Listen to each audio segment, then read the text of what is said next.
Assalamualaikum warahmatullahi wabarakatuh. Perkenalkan, saya Wiwit Lutfiana dari kelas C Program Studi Ekonomi Syariah dengan NIM 21108010090.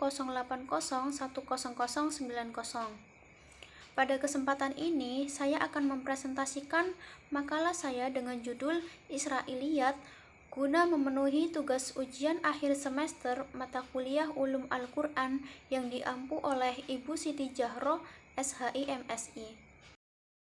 Pembahasan yang pertama yaitu pengertian Israiliyat.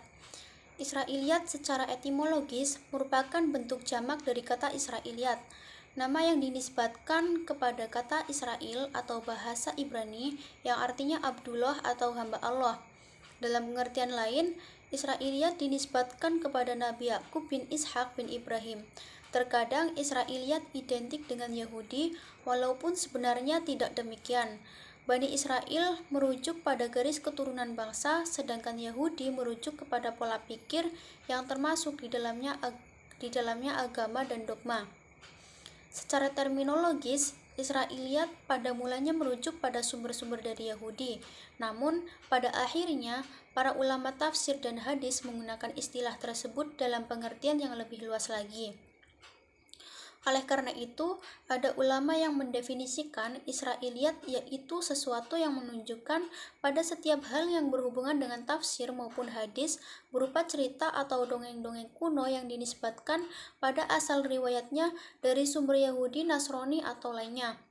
Dikatakan pula bahwa Israiliyat termasuk dongeng yang sengaja diselundupkan oleh musuh-musuh Islam ke dalam tafsir dan hadis yang sama sekali tidak ada dasarnya dalam sumber lama. Kemudian, ada pengertian menurut beberapa pendapat ulama mengenai Israiliyat. Yang pertama, menurut Muhammad Hussein Az-Zahabi yang menyatakan bahwa Israiliyat adalah pengaruh kebudayaan Yahudi dan Nasrani terhadap tafsir, sehingga menurutnya Israiliyat mengandung dua pengertian. Yang pertama yaitu kisah dan dongeng kuno yang disusupkan dalam tafsir dan hadis yang asal periwayatannya kembali kepada sumbernya, yaitu Yahudi, Nasrani, atau yang lainnya. Kemudian yang kedua yaitu cerita-cerita yang sengaja diselundupkan oleh musuh-musuh Islam ke dalam tafsir dan hadis yang sama sekali tidak dijumpai dasarnya dalam sumber-sumber lama. Kemudian menurut pendapat Sayyid Ahmad Khalil yang menyatakan bahwa Israiliyat adalah riwayat-riwayat yang berasal dari ahli kitab, baik yang berhubungan dengan agama mereka ataupun yang tidak ada hubungannya sama sekali. Penisbatan riwayat Israiliyat kepada orang-orang Yahudi karena pada umumnya para perawinya berasal dari kalangan mereka yang sudah masuk Islam. Kemudian menurut Asy-Syuhbah, Israiliyat adalah pengetahuan-pengetahuan yang berasal dari Yahudi dan Nasrani yang terdapat pada kitab Injil, penjelasan-penjelasan Injil, kisah-kisah para nabi, dan yang lainnya. Ada beberapa faktor yang menyebabkan masuknya Israiliyat dalam tafsir. Yang pertama, adanya perbedaan metodologi antara Al-Quran, Taurat, dan Injil. Dalam global dan ringkasan, titik tekannya adalah memberikan petunjuk jalan yang benar bagi manusia, sedangkan Taurat dan Injil mengemukakan secara terperinci perihal waktu dan tempatnya. Ketika menginginkan pengetahuan secara lebih terperinci tentang kisah-kisah umat Islam, bertanya kepada kelompok Yahudi dan Nasrani yang dianggap lebih. Sehingga menurut Muhammad Hussein Az-Zahabi, penyimpangan dalam penafsiran Al-Quran menjadi tabu. Kedua, pendapat yang mengatakan rendahnya kebudayaan masyarakat Arab karena kehidupan mereka yang kurang pandai dalam hal tulis-menulis.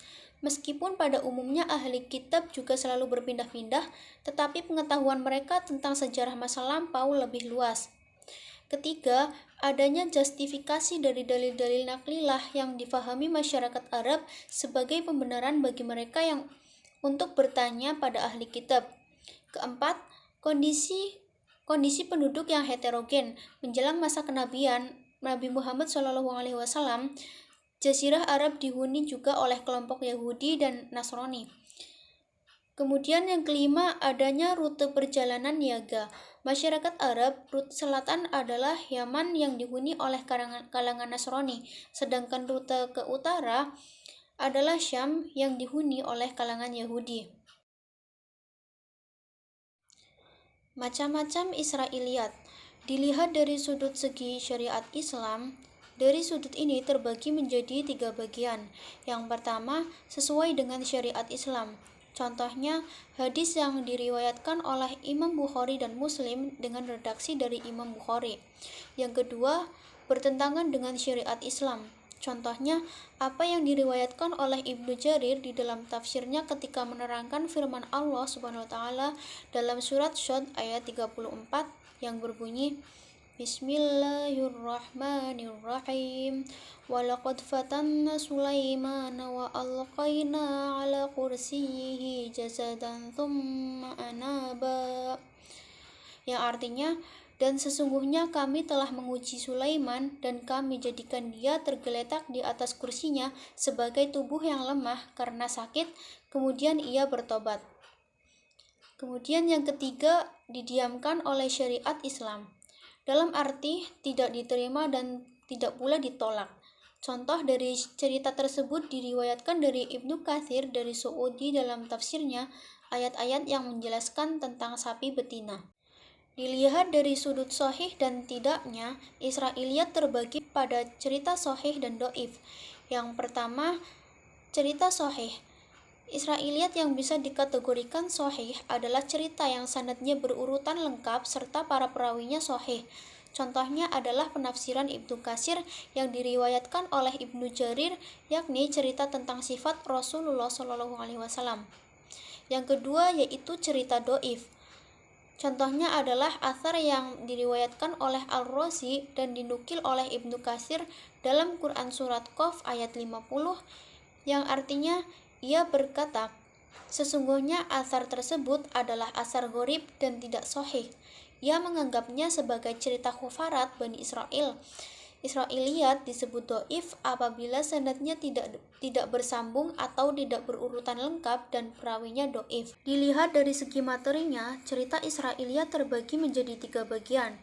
Yang pertama, yang berkaitan dengan akidah.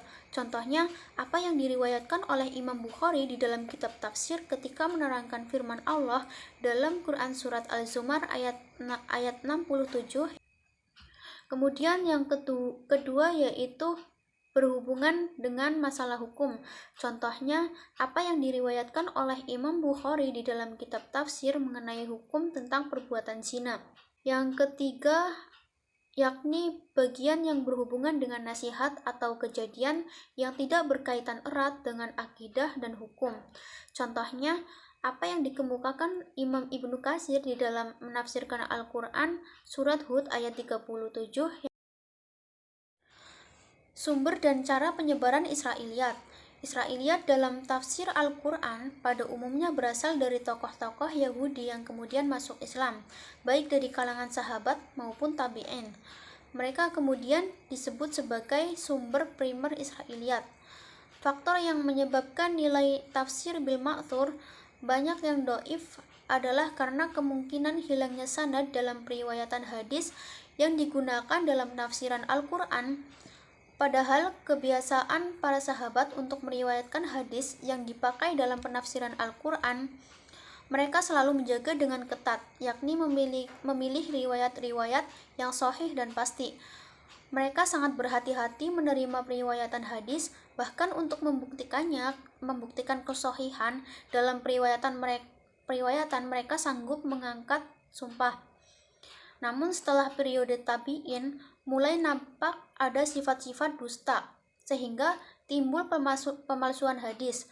Oleh karena itu, para tabi'in mau menerima hadis jika dalam periwayatannya lengkap dengan penyebutan sanadnya dan jelas sifat terpercaya dan keadilan perawinya. Apabila periwayatan hadis itu ada sanadnya yang dibuang atau orangnya tidak terpercaya, maka mereka tidak mau menerimanya. Demikian sikap para tabi'in pada mulanya sehingga sampai pada generasi tabi'in yang dalam mengumpulkan hadis, tafsir mereka tidak lagi memperhatikan masalah sanad lagi dalam menukilkannya dan tidak pula mengadakan penyeleksian mana yang sahih dan mana yang dhaif.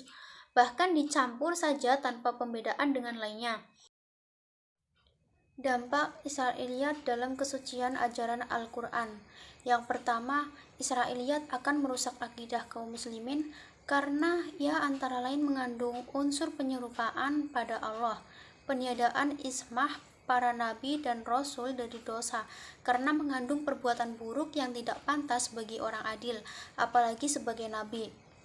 Yang kedua, merusak citra agama Islam karena ia mengandung gambaran seolah-olah Islam agama penuh dengan kufarat dan kebohongan yang tidak ada sumbernya. Yang ketiga, ia menghilangkan kepercayaan pada ulama salaf baik dari kalangan sahabat maupun tabi'in. Yang keempat, ia dapat memalingkan kepada manusia dari maksud dan tujuan yang terkandung dalam ayat-ayat Al-Quran.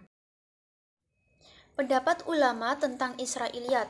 Yang pertama, menurut Ibnu Taimiyah, dalam kitab ilmu tafsirnya, Usul al-Tafsir, bahwa cerita-cerita Israiliyat boleh saja dipakai, akan tetapi hanya sebagai saksi dan bukan untuk diyakini dari beberapa kriteria aspek kehidupan manusia.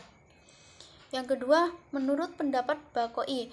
Menurut Baqai, ini dalam Al-Anwar Al-Qawimah fi Hukmil An-Naqlnya dijelaskan bahwa Israiliyat ini diperbolehkan walaupun tidak dibenarkan atau tidak didustakan dengan tujuan hanya ingin mengetahui, bukan dijadikan pegangan.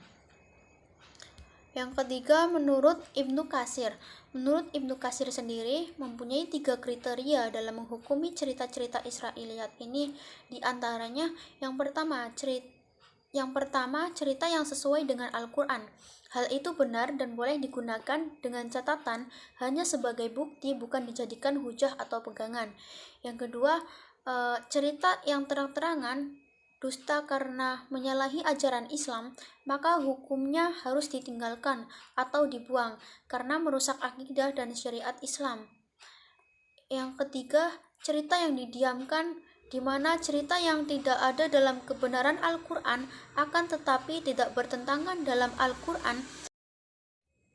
Kemudian yang terakhir adalah kesimpulan. Dari penjelasan di atas dapat ditarik kesimpulan bahwa Israiliyat merupakan kisah dan dongeng yang disusupkan dalam tafsir dan hadis yang asal riwayatnya disandarkan atau bersumber pada Yahudi, Nasrani, dan lainnya, atau cerita-cerita yang sengaja diselundupkan oleh musuh-musuh Islam ke dalam tafsir dan hadis yang sama sekali tidak dijumpai dalam sumber-sumber yang sahih.